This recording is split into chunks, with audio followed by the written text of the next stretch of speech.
Hello everyone, देखिए अब chapter 1 में इलेक्ट्रिक चार्जेस एंड फील्ड्स के हम एनसीईआरटी के क्वेश्चंस करेंगे। तो सबसे पहले हम बात करेंगे इसमें किसकी, सबसे पहले हम बात करेंगे इसमें एग्जांपल्स की। ठीक है, तो जो न्यू बुक में है, न्यू बुक में जो एग्जांपल्स हैं आपके सामने वो है एग्जांपल 1.1। तो ये देखो जरा क्या कहता है इफ़ 10 की power 9 electrons move out of a body to another body every second. मतलब क्या कह रहा है, 10 की पावर जो 9 इलेक्ट्रॉन्स हैं वो मूव कर रहे हैं एक बॉडी से दूसरी बॉडी में। मान लो ऐसे कह रहा है, ये एक बॉडी ये ए है और एक ये बॉडी क्या है, बी है। ठीक है, तो यहाँ से यहाँ पर 10 की पावर 9 इलेक्ट्रॉन्स चले गए। समझ रहे हो इतनी बात? एक बॉडी से दूसरी बॉडी में कितने चले गए, 10 की पावर 9 इलेक्ट्रॉन्स। कहता है how much time is required to get a total charge of 1 coulomb on the other body. मतलब क्या कह रहा है, 10 की पावर 9 इलेक्ट्रॉन्स गए कितने में, 1 सेकंड में गए। ठीक है, यानी कि जितना भी ये चार्ज बनेगा 10 की पावर 9 इलेक्ट्रॉन्स के अकॉर्डिंग, तो यानी कि उतना चार्ज 1 सेकंड में गया। तो आपको कह रहा है 1 कूलम का चार्ज बताओ कितने टाइम में जाएगा। समझ रहे हो? तो देखो ज़रा सॉल्यूशन में चलते हैं। देखो हमें ये पता चल गया कि 10 की power 9 electrons move out of a body to another कितने में, 1 सेकंड में। ठीक है, क्लियर।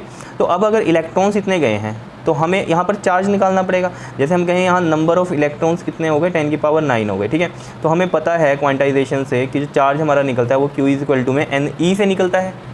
तो अगर ये Q इक्वल टू में NE से निकल रहा है हमारे पास, तो यानी कि हम चार्ज यहाँ पर कैसे निकालेंगे, 10 की पावर 9 यहाँ रख देंगे N, और E की वैल्यू आप सभी को पता है कितनी रखते हैं, 1.6 इंटू में 10 की पावर -19। क्लियर है? कई बच्चे पूछते हैं यहाँ माइनस में हम करेंगे अगर इलेक्ट्रॉन है तो। ठीक है, वो बात सही है। ठीक है, लेकिन यहाँ पर इलेक्ट्रॉन का जो चार्ज रखते हैं वो मोड में रखते हैं। क्यों रखते हैं? क्योंकि वो प्लस माइनस हमें ये पता चल जाता है, जैसे 10 की पावर 9 इलेक्ट्रॉन्स गए हैं तो जिसके पास से जाते हैं वहाँ पर क्या जाता है, पॉजिटिव आ जाता है, और जिसके पास गए हैं वहाँ क्या आता है, माइनस आता है। तो ये हमें उस चीज़ से पता है, प्लस माइनस की कहानी। ठीक है, तो इसीलिए यहाँ पर ये प्लस माइनस लगा होता है कि एक से ऑब्वियस ही बात है गए होंगे और एक पर आए होंगे। तो जिस पर से गए हैं वहाँ पॉजिटिव चार्ज, जिस पर आए हैं वहाँ माइनस चार्ज होता है। क्लियर है? तो देखो अब जरा सिंपल हो गया ये तो हमारे पास। तो Q की वैल्यू आ गई 1.6 इंटू में 10 की पावर -19 और प्लस 9। 10 की पावर कितना बनेगा यहाँ, 10 बन जाएगा। -19 प्लस 9 पावर्स क्या होंगी यहाँ पर, ये सेम बेस है तो पावर्स एडअप होती है ना। तो -19 प्लस का 9, -19 प्लस का 9 क्या करोगे, plus minus minus and sign which is greater, तो प्लस माइनस माइनस हो रहा है, माइनस कर दिया 19 में से 9, और साइन किसका बड़ा है, 19 वाले के साथ वाला, तो माइनस आएगा। तो यहाँ पर क्या आ जाएगा हमारे पास, माइनस का 10 आ जाएगा। और साथ में क्या लिखोगे यहाँ पर, कूलम। तो चार्ज का जो यूनिट होता है वो कूलम होता है। तो ये हो गई कहानी। अब देखो ज़रा कहानी क्या है।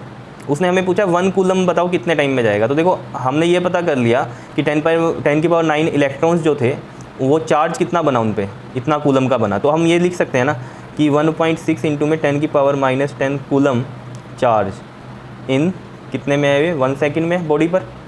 ठीक है, तो इतना कूलम चार्ज, कितना, 1 कूलम का चार्ज यहाँ लिख लो ऑन अ बॉडी। ठीक है, इन कितने सेकंड में होगा बताओ।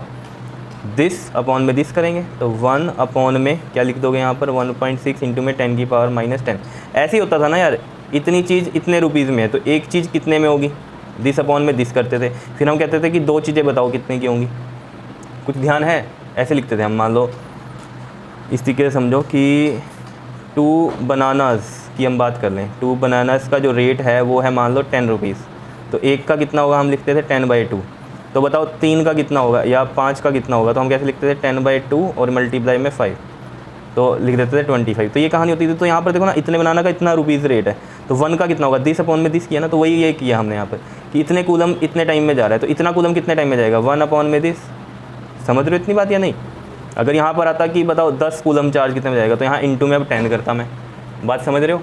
सिंपल सी कहानी है जो मैथ्स आप यूज़ करते थे। ठीक है, चलो ये तो नॉर्मल बात थी आपके लिए। ठीक है, ये चीज़ आई समझ में। तो बस इसको सोल्व करो। अब भी सिंपल है सोल्व करना। देखो 1.6 है ना नीचे, तो 1.6 का पॉइंट हटेगा, 10 नीचे लगेगा, वो 10 ऊपर ले जाऊँ, और नीचे वाला जो 10 की पावर -10 है ऊपर जाके कितना बनेगा, 10 की पावर 10। अब देखो इसको हमें डिवाइड करना है, तो सिंपली कैसे डिवाइड करो, ईजी वे में। इधर 10 की पावर 10 है ना, एक 10 इधर ले लो तो ये 100 बन जाएगा, और इधर कितना बचेगा, 10 की पावर 9। कैसे बचा देखो, 10 ये था, 10 की पावर 10 था इधर। ठीक है, तो 10 एक यहाँ लिख दिया और 10 की पावर यहाँ 9 बचा। टोटल ये 10 ही हो गए ना, 10 की पावर 10 ऐसे ब्रेक किया तो ये इकट्ठा लिख दिया 100, और इधर बचा 10 की पावर 9। समझ रहे हो? अब 16 को डिवाइड कर लो। देखो 16 को डिवाइड करोगे, 100 को 16 से डिवाइड करोगे तो 16 6 96, 4 जाएगा 0, पॉइंट लगेगा, 2 32, और फिर कितना आएगा 8, और फिर ये 5 80 हो जाएगा। पता ही है ये। ठीक है, तो ये आ गया आंसर 6.25 इंटू में 10 की पावर 9 सेकेंड। तो ये तो आंसर आ गया आपके पास। लेकिन अगर आप बुक में देखोगे ना एग्जाम्पल जो सोल्व किया उसको ईयर्स में भी बताया हुआ है उसने।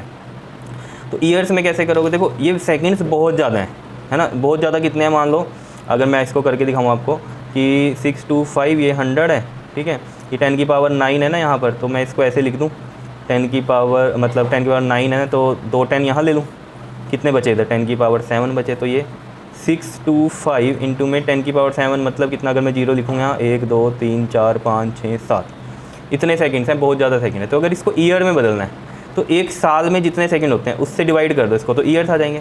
तो एक साल में सेकंड्स हम कैसे निकाल लेंगे, सोचो। एक साल में दिन होते हैं 365, ठीक है, और एक दिन में आवर्स होते हैं 24, और एक आवर में मिनट होते हैं 60, और एक मिनट में सेकंड होते हैं 60। तो ये आ गए एक साल में सेकंड। तो ये टोटल सेकंड, एक साल के सेकंड, ये तो डिवाइड करोगे ना जब आप इसको, तो ये आपके पास मतलब डिवाइड इस तरीके से करना, 2 जीरोज़ ये कट गई मान लो, ठीक है, और कैलकुलेटर से आप करके देखना इसको, ठीक है, वैसे ही बता रहा हूँ, ये कि बुक में ऐसा दिया हुआ, नहीं तो आंसर तो ये है। तो इसको आप डिवाइड करोगे ना तो ये आएगा आपके पास, देखो कितना 198.18 ईयर्स आएंगे। तो अप्रॉक्सीमेट मतलब इसको हम बोल सकते हैं 200 ईयर्स। इस तरीके से बुक में अगर आप देखोगे तो आपको मेंशन किया हुआ है। तो बताओ समझ में आया, बिल्कुल सिंपल सा क्वेश्चन था, कोई मुश्किल नहीं था इसमें, ठीक है, कर लोगे इसको, बहुत ईजी था। ओके जी, थैंक यू।